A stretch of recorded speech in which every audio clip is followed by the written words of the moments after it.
E a minha mãe que montou um motel na casa dela pro meu marido poder me trair mais tranquilo. A minha mãe, ela nunca foi uma pessoa assim fácil. Ela sempre se importou mais com ela do que com as outras pessoas. Só que com todos esses defeitos da minha mãe, eu amava ela.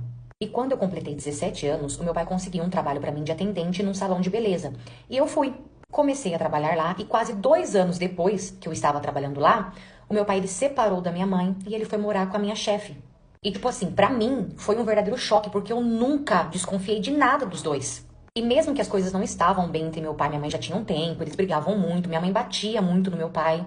E mesmo com tudo isso, eu nunca imaginei uma traição, ainda mais com a minha chefe. E o que que aconteceu? Quando a minha mãe descobriu sobre isso, ela colocou a culpa em mim.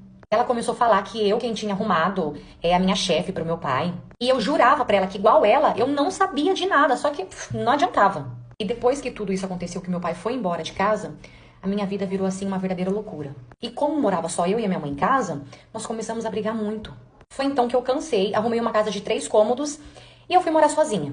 O meu pai, ele até tinha me chamado pra ir morar com ele, só que ele foi embora da cidade e eu não queria.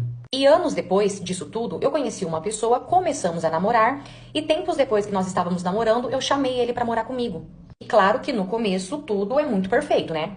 Só que um tempo depois que ele estava morando comigo, eu descobri que ele era alcoólatra. Ele não conseguiu esconder isso por muito tempo. E desde então ele começou a beber assim sem controle.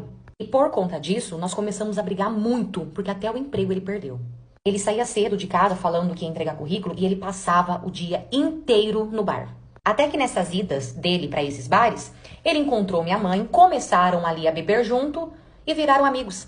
Foi quando eu descobri que ele estava com essa amizade com a minha mãe e eu proibi ele, né, de conversar com a minha mãe, de ter amizade com a minha mãe, só que ele não estava nem aí pra mim. Ele começou a ir todo santo dia pro bar, encontrava a minha mãe e lá eles passavam dias e noites bebendo. Eu já tava no meu limite, eu não aguentava mais porque eu implorava a gente pra ele ir embora da minha casa, só que ele não ia.